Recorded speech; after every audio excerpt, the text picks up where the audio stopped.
Mr Johnson at the back, please, order. Thank you. How are you, Stephen? Murray? Good evening, everyone. My name is Patrick Hall. I'm the Mayor of the City of Canning. I welcome you to this evening's agenda briefing and declare the briefing open at 6 p.m. on Tuesday, the 5th of December 2023. I'll just read the preamble, which begins with the fact that we acknowledge the Wadjuk people, the traditional custodians of the land. We also pay respects to elders both past and present. In accordance with City of Canning Policy CM 105, agenda briefings are conducted for the purpose of providing elected members with a forum to ask questions of the City's administration and to receive answers to those questions to enable informed decision-making by Council at the following week's Ordinary Council meeting. In accordance with the Local Government Act, agenda briefings are not decision-making forums. Questions may be asked and answered, but there is to be no debate and no discussion. Questions must be specifically relevant to an item being discussed. Elected members and employees must disclose any financial, proximity or partiality interest that they have in an item to be discussed and declare the nature of that interest at the commencement of the briefing or at the very latest when the item is about to be discussed. If a member or employee has a financial, proximity or partiality interest in a matter arising during discussion, the nature of that interest must be disclosed as soon as possible after the matter is raised. And interests are to be disclosed in accordance with the provisions of the Local Government Act as they apply to council meetings. Individuals disclosing an interest other than partiality interest must not participate in that part of the briefing relating to the interest and must leave the meeting room while the item is under discussion. Agenda briefings are public meetings and any information provided to the meeting by attendees may be publicly accessible. Can I just start by asking everybody here to please make sure your mobile phones are turned off for the duration of the meeting, and also to inform you that the meeting is being live streamed via the City's YouTube channel. Councillor Tuchek, there's a good reason why Council and staff are Christmas themed tonight. Can I throw the microphone to you to explain to the thousands of people at home watching us this evening why we are adorned in Christmas clobber? Over to you. Thank you, Mayor Hill. Thank you very much. Everyone looks fantastic this evening. Tonight's Christmas theme is in aid of making a donation to Make-A-Wish Foundation, and that's just we're all contributing to giving a critically ill child a special wish for Christmas. So thank you very much for your donations. Very good. Thanks, Councillor Tuchek. 2023 should be punctuated by this wonderful initiative, and thank you for carrying it on, and thank you to Council and staff for engaging so readily in it, and let's hope we have a terrific donation to make to the Make-A-Wish Foundation. At item 2, attendances, apologies, there are none. I'm pleased to say the entire Council is present tonight. Thank you, Councillors. Approved leave of absence, there is none. Disclosures of interest at item 3, Chief Executive Officer Michael Littleton. Thank you, Mr Mayor. I've received no declarations of interest for tonight's meeting. Thank you. Question time for public at item 4. Responses to previous questions taken on notice. There are none. Item 4.2, questions from the public. The time set aside for public questions is 15 minutes, which may be extended if necessary. A question must relate to an item listed on the agenda paper. For recording purposes, please step forward, state your name and address, and then proceed to ask your question. If an answer cannot be provided at tonight's meeting, the question will be taken on notice and an answer will be provided at the next Ordinary Council meeting. In accordance with Policy AD02, members of the public who have registered their interest to ask a question with the City's administration, and we have a number, shall be called upon in the order in which registrations were received, and written questions will always precede verbal questions. I open public question time now, the time being 12:04 p.m. And the City has received, let me see, Jamie Pollard, you're here? Thank you. Did you want to come forward? We have you'd like to ask a question, I believe? I didn't put a question in. I'm not sure. But yeah. I don't think we have any written questions, so you're the first off the rank. So just introduce yourself to the Council if you don't mind, and then please ask your question. You're on already. Yep. Okay, Jamie Pollard, 183 Hamilton Street, Queen's Park.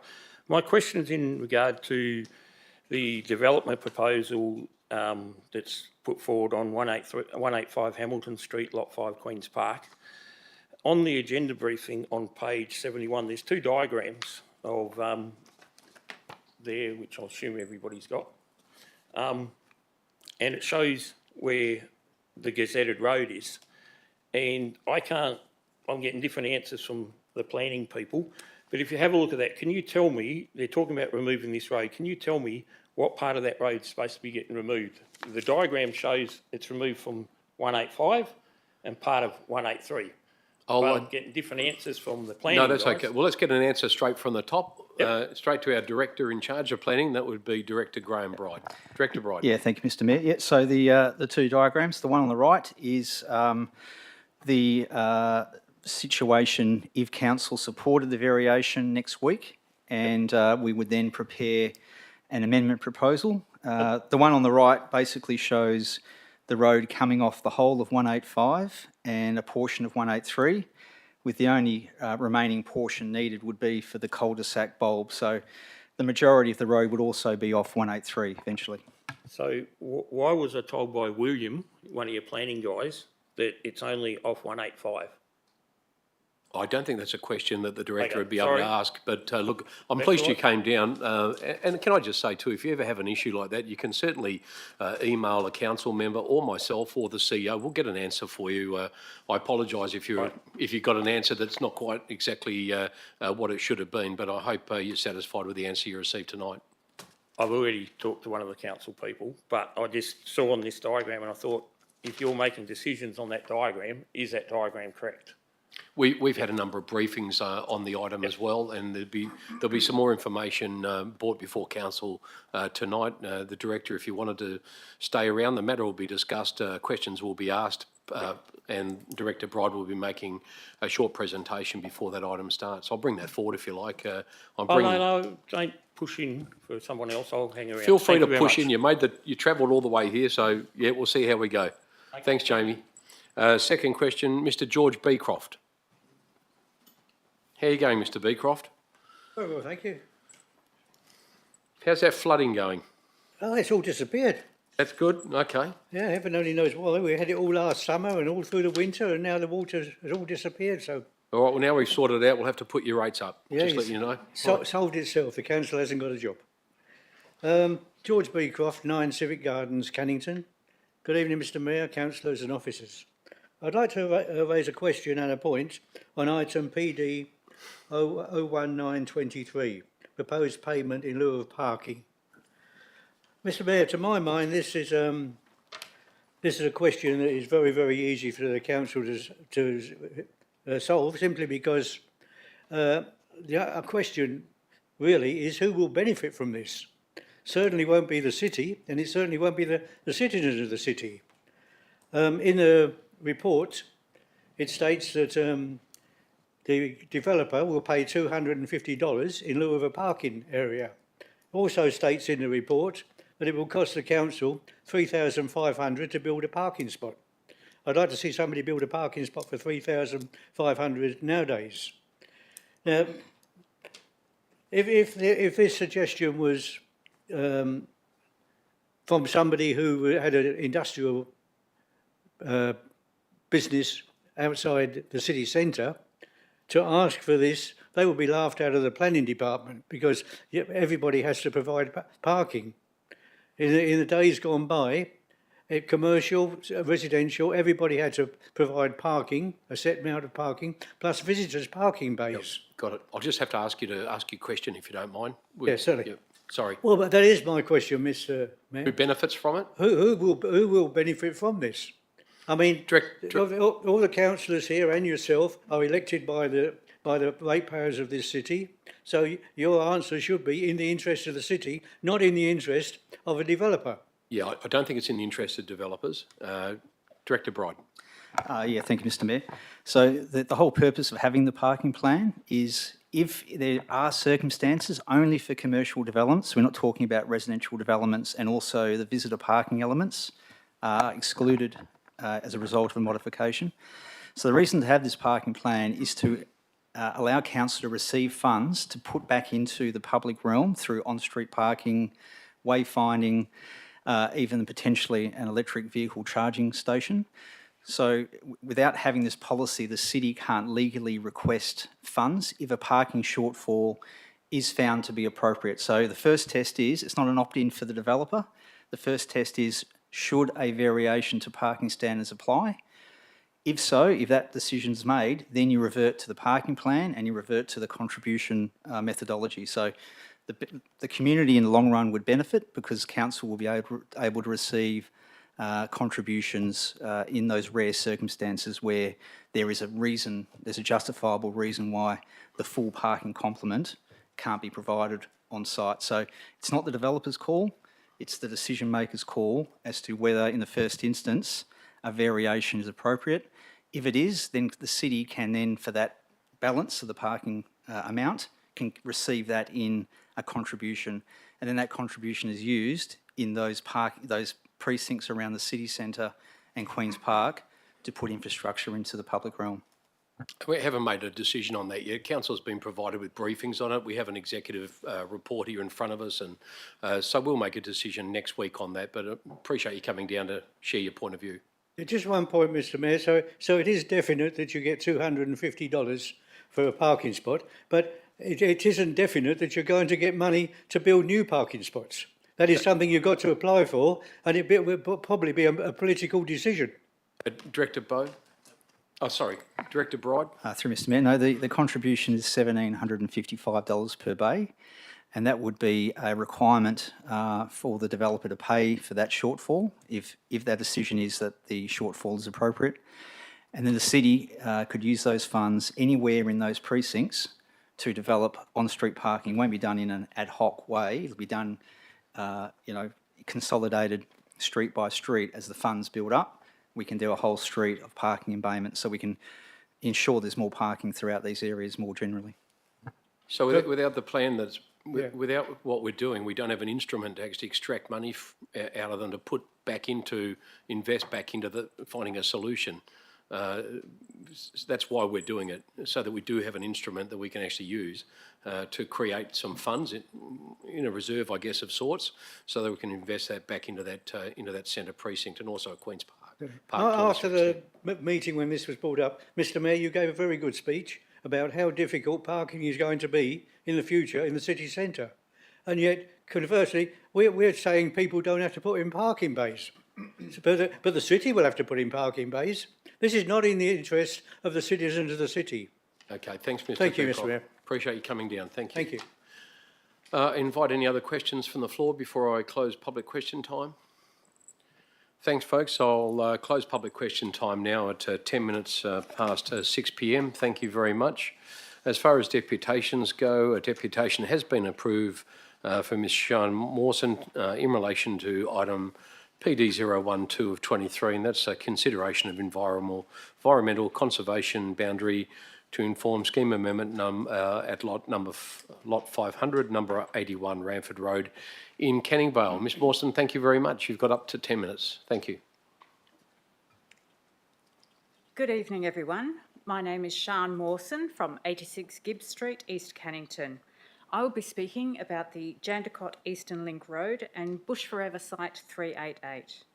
But I first want to acknowledge the community members in the gallery who have joined me here this evening and who also want to see this bushland protected. Tonight, I hope to explain why it is important to protect our remaining natural vegetation. Bush Forever is a mechanism to recognise regionally significant bushland in order to achieve a sustainable balance between conservation of our bushland and development in metropolitan Perth.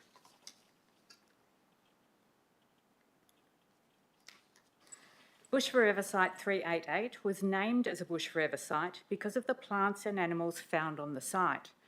Together, the plants and animals form ecological communities. Some ecological communities are recognised as threatened ecological communities. That means that they are threatened with extinction. Paragraph 16 of this item in tonight's agenda tells us that there is one threatened ecological community, Banksia woodlands of the Swan Coastal Plain, which is found on Bush Forever Site 388. The approved conservation advice for this threatened ecological community states that the greatest threat to its continued existence is clearing and fragmentation. It also recommends, as one of its highest priorities, to prevent further clearance, fragmentation or detrimental modification of remnants of the ecological community and of surrounding native vegetation, for example, during residential development, basic raw materials extraction and associated infrastructure development. Building the Jandakot Eastern Link Road is contrary to the conservation advice and will push this threatened ecological community closer to extinction. But I did just say that Bush Forever was to help achieve a sustainable balance between conservation of our bushland and development. And it has been suggested in previous conversations that we need to make compromises where there are environmental concerns. So let's take a look at that. Before European settlement, the whole of the city of Canning was covered by native vegetation. The city's local biodiversity strategy tells us that since European settlement, native vegetation cover has been reduced from 100% to 6.6%. How far does the balance need to swing before we say we have compromised the environment enough? But now I hear you thinking, it'll be okay because we'll be revegetating lots more land than will be destroyed. So let's look at revegetation. 130 native plant species were identified in the flora survey of nearby lots 166 and 167 Clifton Road, where the Canning Vale Regional Sports Complex is to be built. But only 72 of these species are available to purchase from native plant suppliers. The other species are just not available. That means our best efforts of revegetation can only put back a little over half of what was there before. It is better than nothing, but cannot replicate an intact ecosystem. We can see an effort at revegetation in the bushland in question. An area of Bush Forever Site 388 was cleared in the late 1990s. It was then revegetated sometime around 2005. As far as I'm aware, the vegetation has been left to grow for the past 18 years. However, even after all that time, you can still see that it is damaged bushland with large areas of bare ground showing between the trees. This is also reflected in the vegetation map included in tonight's agenda. The revegetated area, marked in pink on the map, is classified as being in good condition. And while good condition sounds, well, good, it is only one step above degraded and less than the very good condition vegetation that surrounds it. Presumably, the cleared area was in a very good or better condition before it was cleared. As I said earlier, it is better than nothing, but revegetation cannot replicate what will be lost should this bushland be bulldozed. Even if we get it right, it takes many years to create a habitat suitable for all of the wildlife that depends on Banksia woodlands. Take the firewood Banksia as an example. These are a staple food source of our black cockatoos, threatened species in their own right. These trees take on average 8 years to produce their first flower and another year to produce their first seed. It then takes many more years for that plant to grow big enough to produce the number of seeds needed to support a cockatoo. That means the cockatoos that currently feed on the trees slated to be bulldozed will not be benefiting from the planned revegetation for at least 10 years, and probably much longer. And the cockatoos are only one animal that relies on this vegetation. The honey possum is a tiny little marsupial about the size of a mouse, which feeds primarily in Banksia woodlands. Honey possums were known to occur on this site in 1998, when this site was given the Bush Forever title. Honey possums were still there in 2014, when the city commissioned a fauna survey of the area. Threatening processes for the continued existence of the honey possum include fire, predation by introduced animals, and clearing of their habitat. I strongly recommend to all councillors that they listen to the deputations that have already been given on this subject during the May and August agenda briefing and ordinary council meetings. These deputations provide a lot of information from knowledgeable community members and will help to inform your decision.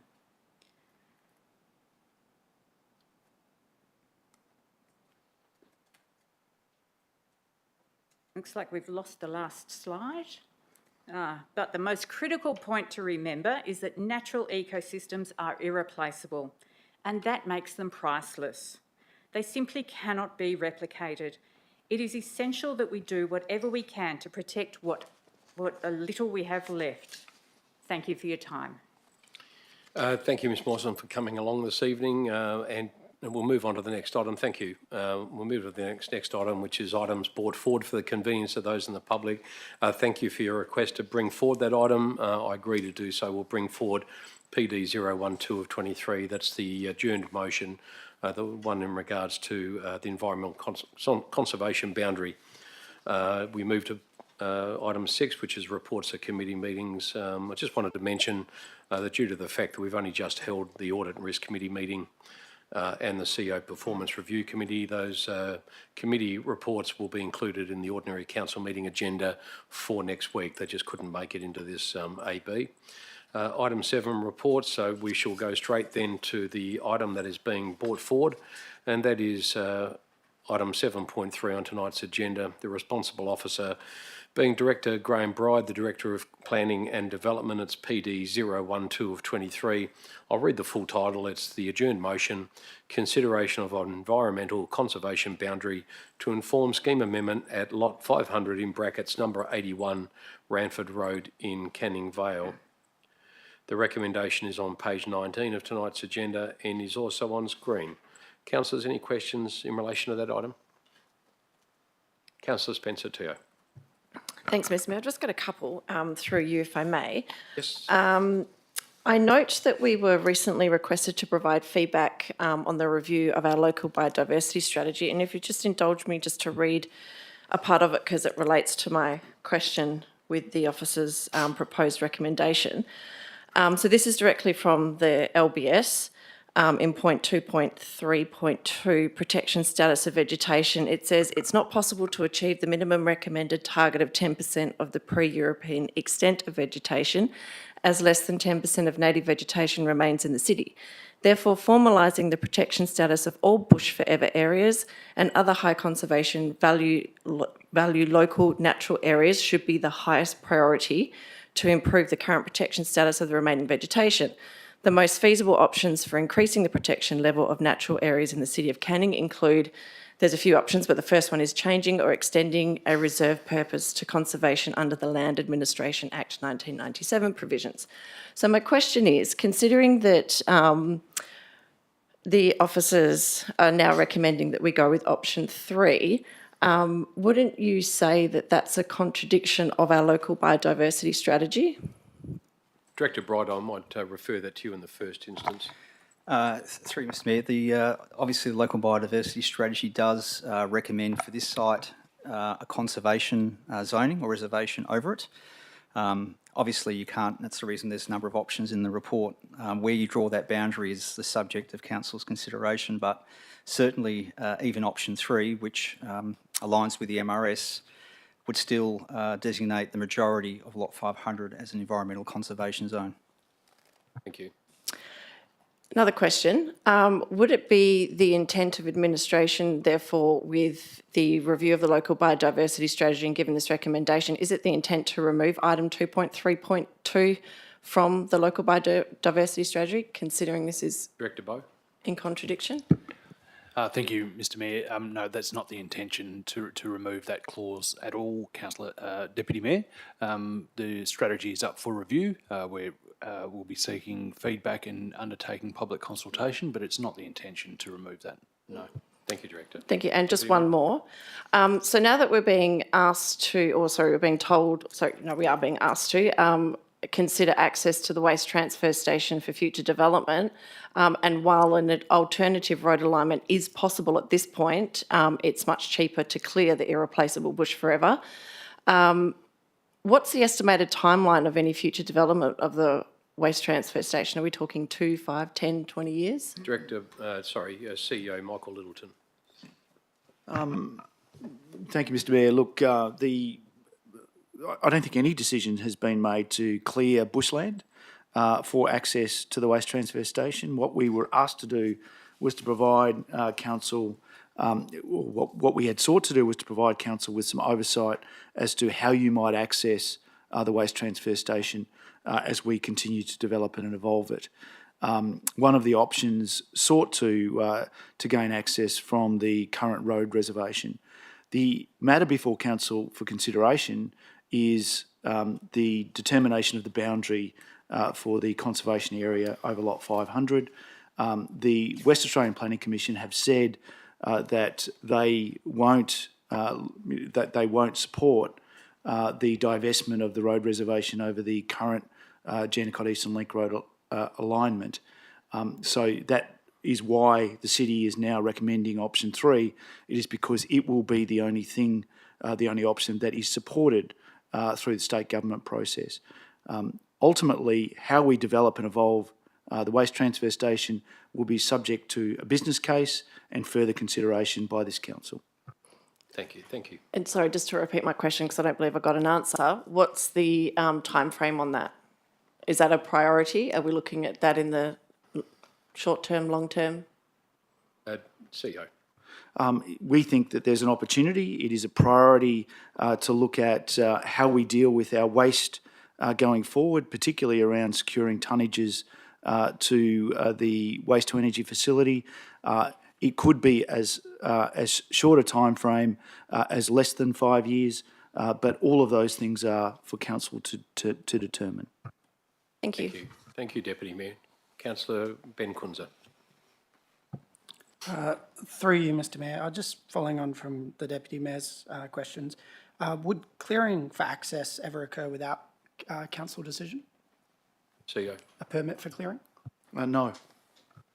Thank you. Through you to Director Bride, can council be provided with a copy of the documentation provided to the WA Planning Commission as part of the city's request to remove the road from the reservation? Director Bride, there might actually be a question for the CEO, but Director Bride, Yeah, look, in the first instance. we can, for sure, no problem at all.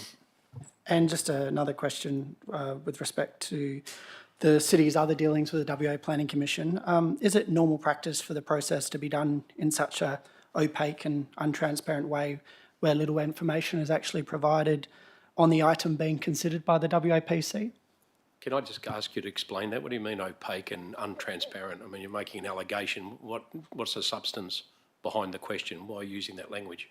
I'm not making an allegation. Well, you're saying that the process has been opaque and not transparent. So there's no information provided by the WAPC with regard to the item being considered, even to the submitter who's asked to provide a deputation. There's no information provided. Right now, the public can see our whole agenda. With the WAPC process, you can't. I'm wondering if that's normal practice from the WAPC. Well, yeah, that probably would have been the question, whether or not it's normal practice, the manner in which the process has been undertaken. But Director Bride... Sorry, normally you don't like statements, so I thought I'd just ask the question. No, it's not that, Councillor, as you would know. I mean, we've got to be careful how we... It's a public meeting. I mean, to come out and say that, criticise the process without asking the question, which would be, is this the normal process? That probably should have been how the question should have been framed, in my opinion. So I'm just asking you to reframe it, but I'll direct your question to Director Bride. Yeah, through Mr Mayor, yes, that is the normal process for considering MRS amendment proposals. Thank you. Any other questions on that item, councillors? Councillor Page, thank you. Just 2 questions through you, Mr Mayor. I believe the JELR has possibly 2 other routes it may also still take. Is that still the case, that there's still 2 other ways it could go? Director Bride. Yeah, through you, Mr Mayor, there was a study back in 2012 which looked at the 3 options. And those options we can definitely provide to new elected members and also as a refresher to other elected members. But the 3 options were considered, and certainly of the 3, the current reservation was the option that the state government went with in terms of that MRS amendment, the reservation location. They looked at all 3 options, and option 2, which is this one, was the one that was carried. So Are those other options able to be reconsidered? Given the state has progressed this option and has researched and undertaken all its investigations on this option, we would have to go back to the state government and prove up those other concepts, and we'd have to do quite extensive modelling. I think that's what the WAPC has asked in their letter. They've said, well, if you're going to ask us to remove it from the MRS, you have to prove to us that there's another option. And certainly those other options have been looked at in great detail and at the end of the day have not been supported. Councillor Page. And I also want to ask, because right now it's a blue road, Blue road. and if they decide to change it to a red road, how much notice would we be given of that? I'm not certain, Director Bride. What would be the process with that? If the state government decided to designate it as a red road, what would then happen? Yeah, that would be an amendment to the MRS to change it from a blue road to a red road. So that would go through a standard MRS amendment process. So council, the community would get an opportunity normally to have a comment on that. So it would take potentially from start to finish 12 to 18 months. But the state government's the ultimate authority on this. That question's very relevant. So, Deputy Mayor. Thanks. Just following on from Councillor Page's question, I did actually try and find those three options on the WAPC website, and they seem to have been removed. Could we find out why? And they were removed in May 2023 with their last update. Everything else is still there, the PTA reports and everything like that, except those three options. Director, any idea why they were removed? No idea why they may have removed it. I can ask the question and get back to council. Thanks, councillors. Any more questions on that item? Yes, Councillor Hearn. From my understanding of the situation, we're being asked to consider three factors: the conservation optimisation, functionality, particularly for the city, and feasibility, particularly in terms of the likelihood of the application being successful. Is it possible to get a comment on the implication of an unsuccessful application and the possibility of having a secondary application to have the conservation boundaries changed? Director Bride. Through you, Smith, sorry, was that what the process would be to have the conservation boundary changed in the future if it was a stepped process? Is that what you're saying? I'm saying if we had a preferred option that perhaps favoured conservation optimisation and it was rejected, what's the implications of going back with a second application? Yeah, I understand the question. So if council went with another option other than option 3, and there's obviously other options there, we would prepare a scheme amendment based on that option. You can't prepare an amendment based on several options. You have to justify and propose a singular option. If that option, other than option 3, is then considered and rejected by the Minister, and the Minister has to agree to advertise amendments now, then the work that we've done, obviously, in terms of staff resources, would have potentially not achieved anything. But then we could obviously progress a new amendment, for example, option 3, at a later time. So effectively, we'd have to do 2 lots of work for the various options. Does that answer your question? So it's cumbersome and it does take some staff costs, but it's not impossible.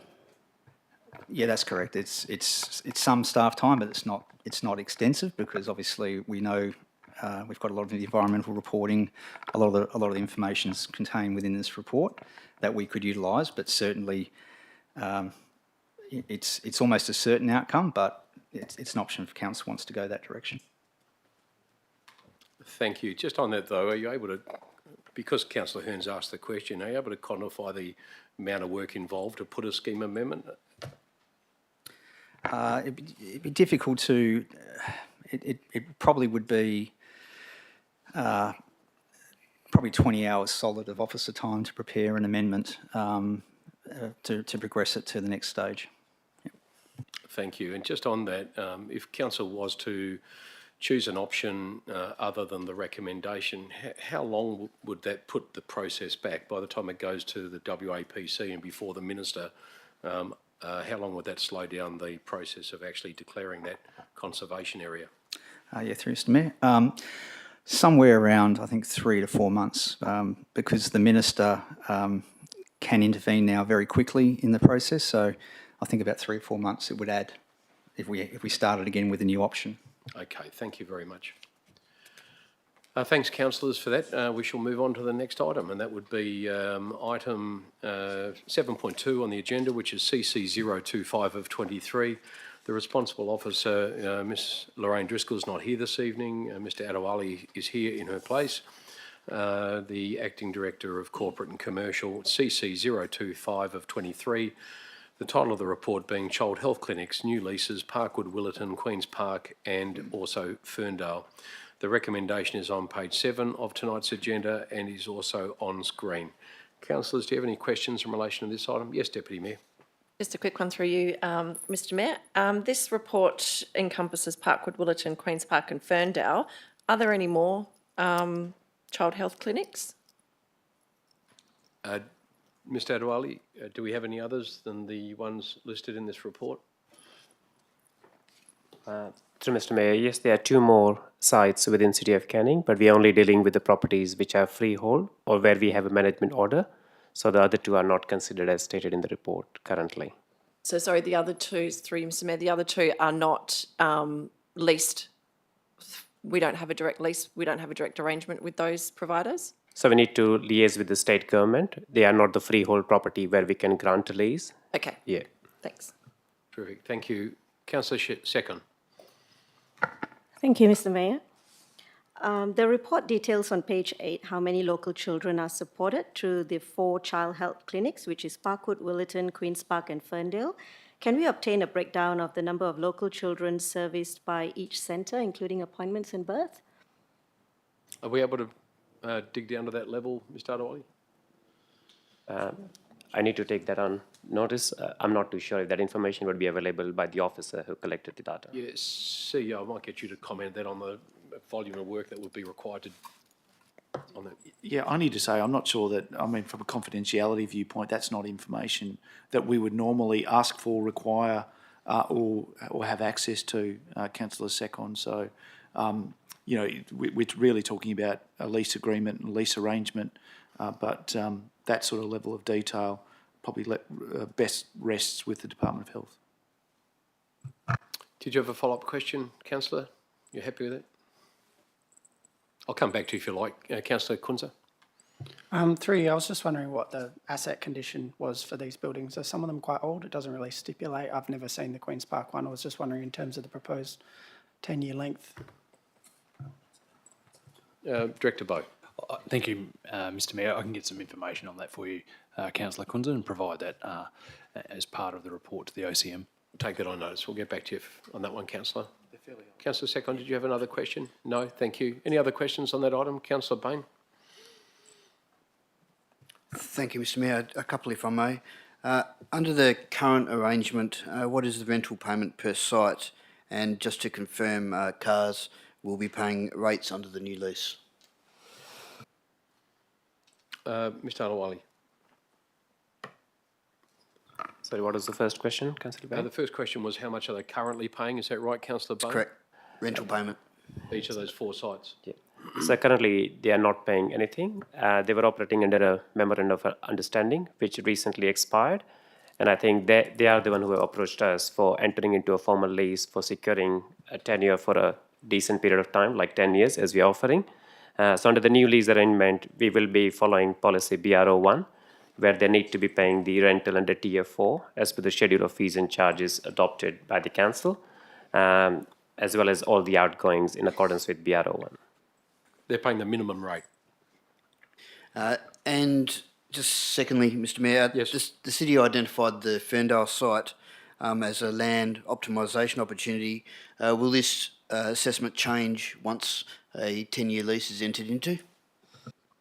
Mr Adewale, are you able to comment on that, or perhaps Director Bride? Will that come off the land optimisation list? I'm not sure if it was on there. I'll take that on notice, Mr Mayor, I think. We'll take that on notice, Councillor Bain, and we'll get back to you. Thank you very much. Thanks, councillors. Any further questions on that item? Thank you. We shall move on then. The next item is CC 026 of 23. It's a late item, policy review, FM10. Councillors, just for your information, that item has been withdrawn. I think there's a fair bit of work still needs to be undertaken on that item. That'll be presented at an agenda briefing in 2024. So that's been withdrawn from the agenda. CC 027 of 23, late item, monthly financial report of November 2023. As the agenda briefing has obviously been brought forward a week, this report's not available at the moment, and the matter will be presented to the ordinary council meeting next week on the 12th of December. We've dealt with the next item, which was PD 012 of 23, and the next item is PD 019 of 23. The title of the report being Proposed Payment in Lieu of Parking Plan for the Canning City Centre and Queen's Park Structure Plan areas, an amendment to LP08 Cash in Lieu for parking in the centre zone. This matter was discussed at a strategic issues briefing just last night. Councillors, is there any further questions on that item? Councillor Kunza. Thank you. Through to Director Bride. As per the notice I provided, with this policy, when it provides the city discretion to accept payment in lieu based on the proposed commercial use, what would happen if there was a subsequent change of use to the site that then didn't have enough bays? Director Bride. Thank you, Mr Mayor. The applicant would have to do a parking study to demonstrate that the change of use would the parking available would be justified for that particular land use. So they would have to come forward with a justifiable parking study. Councillor Kunza. Thanks. Just following up, if discretion was used based on the use at the moment, but noting that a facility might change several times in terms of its function, especially from a commercial point of view, is it right to actually allow that discretion when it could change multiple times? I know you can only make the decision based on the application in front of you, but obviously there's potential to have errors there. Director. Yeah, through Mr Mayor. It is difficult when you've got a multi-tenanted strata development with lots of different uses, whether it's a restaurant, office, shop, doctor surgery. Obviously, we can only make a decision based on the mix of land uses as part of the original structure or when the development's first proposed. Typically, if those uses change throughout time, we would then, we'd have accurate data given the uses are in operation to make a call as to whether at that time a change in use, if it's more intense, can be accommodated with the parking that's available. So it's based on its merits. Thank you. Councillor Page. Just two questions through you, Mr Mayor. That $17.55, is that per year? Is that a one-off payment?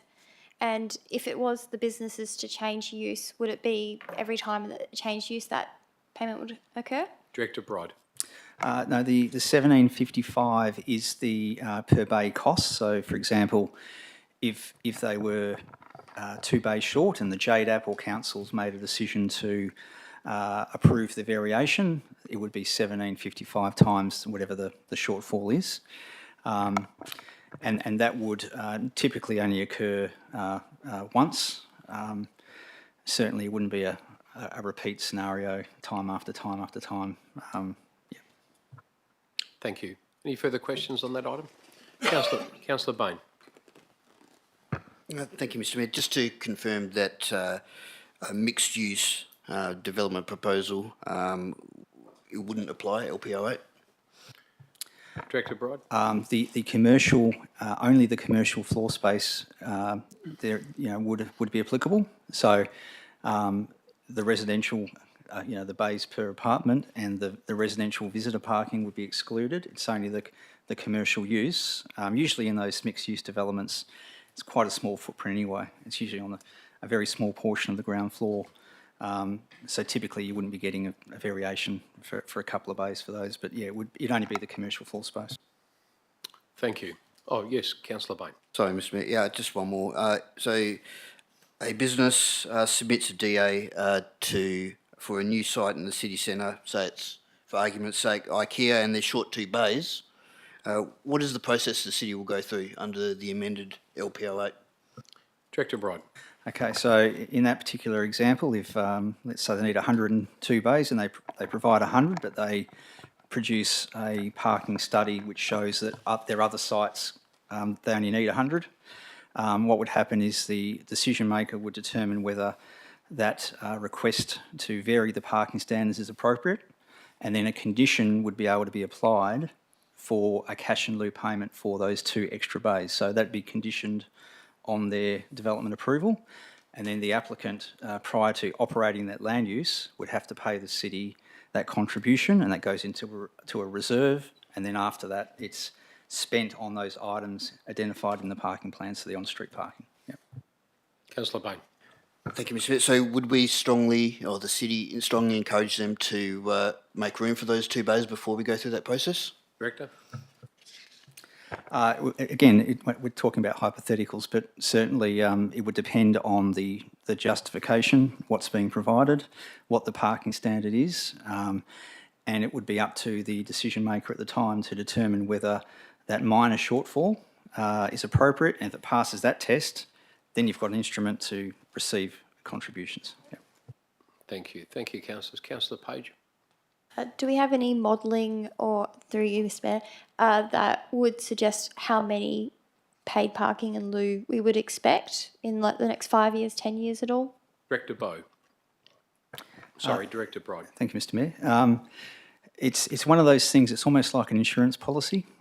I'm not anticipating that there's going to be lots of revenue that's going to come in. Obviously, the per bay contribution is very low, considering what the contribution amount we had before the regulations came in.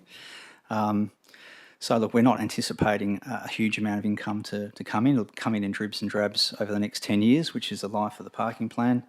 Yeah, it's difficult to anticipate. It's really there as I guess a catch-all if the situation arises to then receive funds that we otherwise wouldn't get, because the JDAP or council can still make a decision to vary the parking requirements.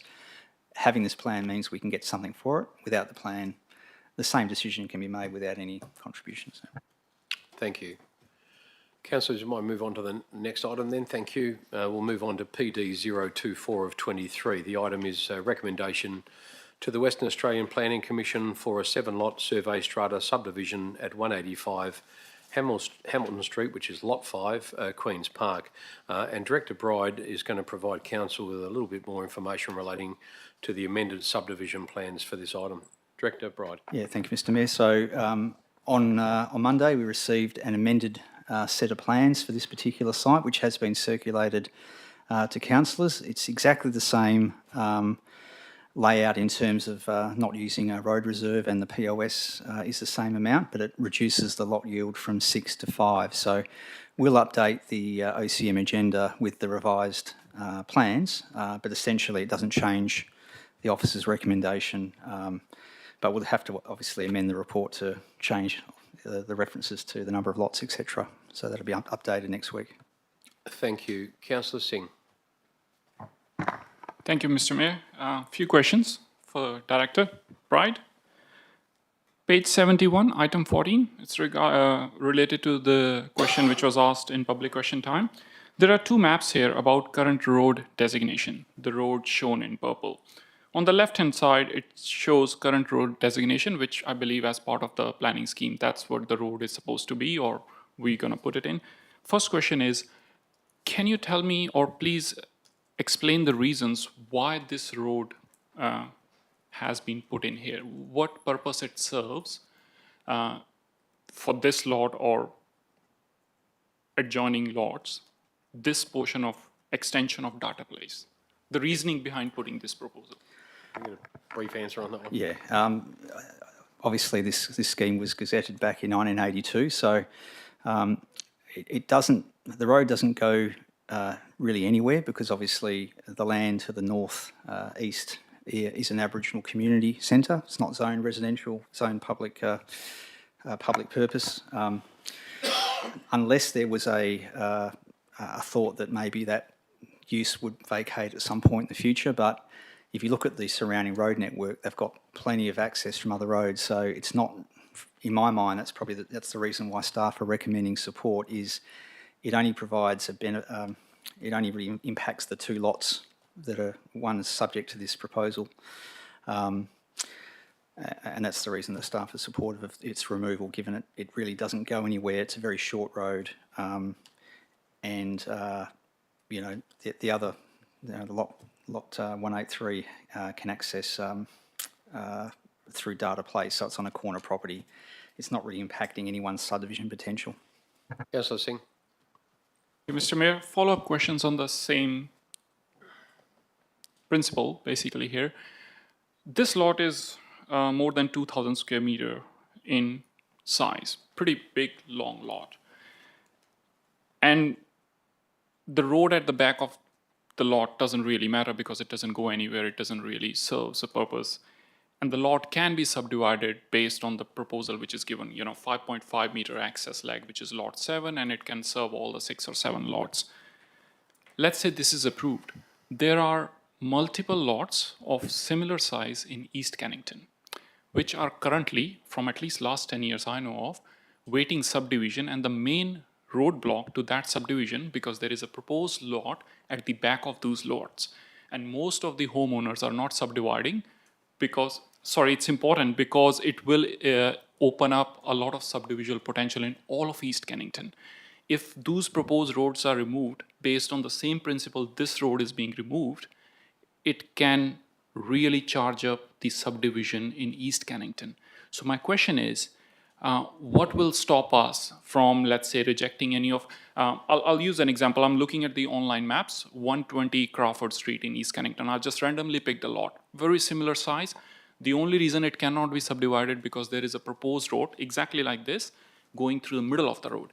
It doesn't go anywhere, it just joins the 2 roads and it provides access to the lots. The question is, we can either provide access to the lots by putting a road through it, very easy access, or... Just your question, Councillor, you got, so it's a question and answer night, so okay. Please. Mayor, my question is, if similar plans, proposals comes for all those lots, which are very similar in size, which are in East Cannington right now, where does that leave this council? I mean, do we have, just a bit of guidance, what will be officers... I can't ask for a proper recommendation, but I'm looking for a guidance. What will be we will be doing in that situation if those development applications start coming in after this decision? Director Bright, I know it's going to be a bit hard for you to answer that because they're all dealt with on merit. And Exactly. So, yeah, thank you, Mr. Mayor. Yeah, it's pretty rare. There's been a couple of examples over the years, probably going back 10 plus. Similar to these, very small roads that really don't impact a large number of landholders. But in terms of your other example, when there's a road at the rear and it affects a whole number of lots both sides, so both sides of the road requiring that access, strategically it wouldn't be appropriate in those larger blocks to allow battle axe leg subdivisions all the way through. It makes a lot more sense strategically in those circumstances, and especially in some cases, a lot of them have already started. So you've already got the start of those road connections happening. And, you know, so we have to look at it on its merits, and this one is probably the one of the rare ones where does it affect someone's ability to subdivide? Is it really going to impact on amenity holistically in that area? And from our perspective, it's one of those rare occasions where we don't think to hold up the subdivision of that particular lot, waiting for a potential road connection, which may be 10, 15, 20 years away in this context is probably not. so the advice is that it would be a rare occurrence, just because of the location of this and you know, very little impact on surrounding properties, but a rare occurrence. Not going to open the floodgates. Did you have another question? Yes, Mr. Mayor. Can I please request the reasons for which Director Bright just explained to be emailed in writing? The reason for that is, in future, if a resident contacts the local councillor or the planning team saying, you have approved a very similar subdivision in Queen's do that. Park. Yep. The Just, answer is it yes. helps answer that this was discussed, this is the reason why it was approved, and this is why it cannot be approved. Absolutely. Director Bright, you're able to do... I can... I'll probably refer to paragraph 14. I think that tries to concisely identify why this particular lot itself. Notwithstanding, we haven't made a decision on this yet, by the way, so we can't preempt what council might do next Tuesday. I haven't made a decision yet.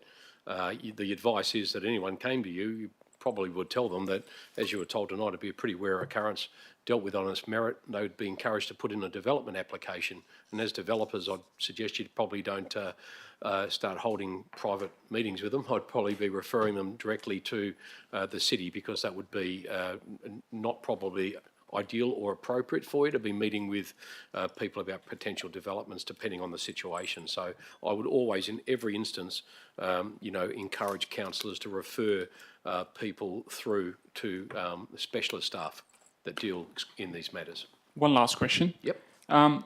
In the potential road designation, which is the map on the right, there is still a portion of the road which is connected to the data place, which is coming off the lot 183, I believe. What's the purpose of that road? Director Bride? Through Mr Mayor, that's just to enable a regular cul-de-sac head to be accommodated. Thank you. Any other questions? Councillor Hearn, thank you. In my prior written inquiry to Director Bride, and so my question is to you, Director Bride, the response indicated that the application to WAPC is specifically about the removal of the rear road at the rear of 185 Hamilton Street specifically, and not 185 and not 183.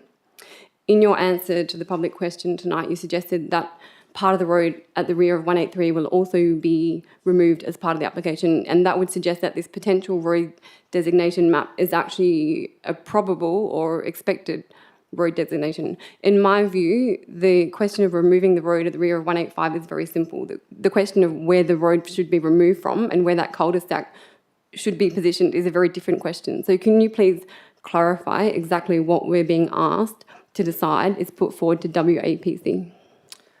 Director Bride. Yeah, through Mr Mayor. So this particular proposal is only relevant to lot 185 Hamilton Street. So that's the subdivision application that council is considering. If council did support the subdivision application, it means that that particular road is no longer going to be pursued into the future. So what would happen, and we've done this a number of times, is we do an omnibus amendment, so we pick up a number of variations throughout maybe a couple of years, and we amend Town Planning Scheme 21, and that Town Planning Scheme 21 amendment would look to identify the proposed road designation on the right. So that would be a separate process. Obviously, we can't hold this subdivision up for 18 months while we do a scheme amendment. Council would need to make its decision whether it supports the subdivision in its current context. If it does, that sends a very clear position to the city staff to prepare an amendment into the future to formalise the outcome of that decision. Councillor Hearn. I probably do have a follow-up question. So would that come back to council to make a decision on where that cul-de-sac designation would be? Is there any reason it couldn't be moved to the public land behind that property? Director Bride. Yeah, so what would happen into the future with a town planning scheme amendment? Yes, that would have to be initiated by council, and that would then be publicly advertised. So there is a process in relation to that designation, that cul-de-sac bulb, and pulling back that road into the future. Yep. Thank you. Thank you, Councillor Hearn. Any further questions? Councillor Bain. Thank you, Mr Mayor. Just following on from Councillor Hearn's questions, what would be the impact on 183 Hamilton of the cul-de-sac bulb? Director Bride. Yeah, through Mr Mayor. So obviously at the moment, if council were to not support, and that's an option for council, to not support the subdivision design and request that on the basis that it doesn't meet the guided development scheme, then obviously for 183, that whole blue section on the left would remain in Town Planning Scheme 21. If the cul-de-sac bulb was retained, when you look at 183, you're still removing a fair bit of road reserve from that lot. So there is a benefit if the road is removed and it's only left to a cul-de-sac bulb, you're still taking away a road portion of 183 as well.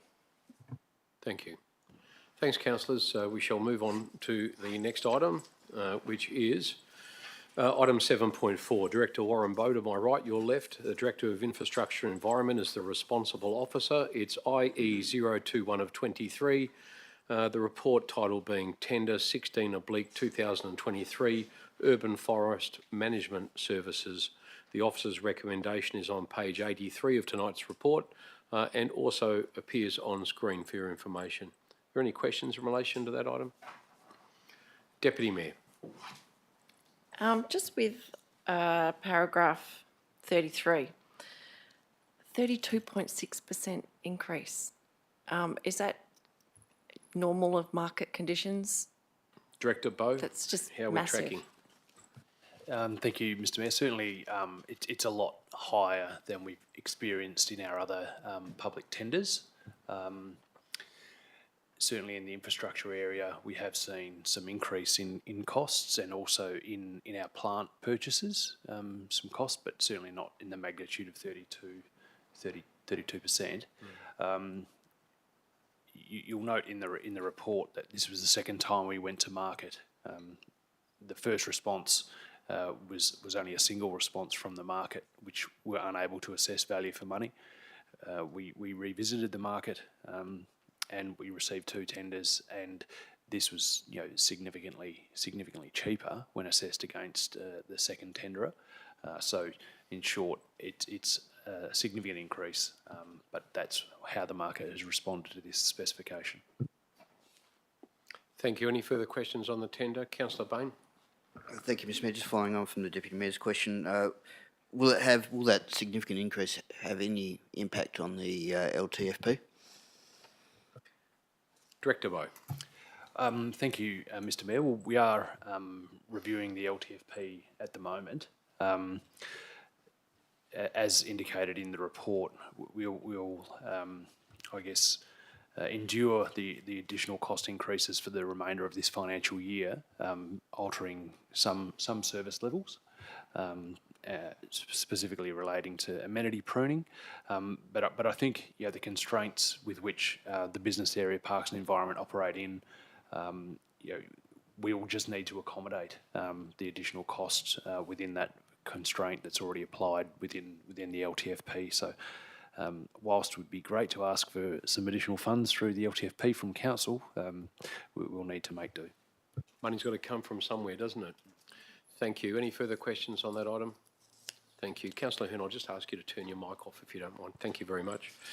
The next item is IE 022 of 23, business plan submissions for Whaleback Golf Course. The recommendation is on page 93 of the agenda and is on screen. And just to note, when the matter comes before council, an absolute majority will be required for that item. Any questions on that item? Thank you, councillors. We shall then move on to IE 023 of 23, request for tender 22/2022, pre-qualified panel of suppliers for dry hire road construction equipment. The officer's recommendation is on screen, also appears on page 98 of tonight's agenda. Any questions, councillors? Thank you. No questions on that item. We will move then to 7.5 on tonight's agenda. There are no reports from that directorate, which is the Directorate of Dr. Sarah McQuaid. At item 8 on tonight's agenda, notices a motion for consideration.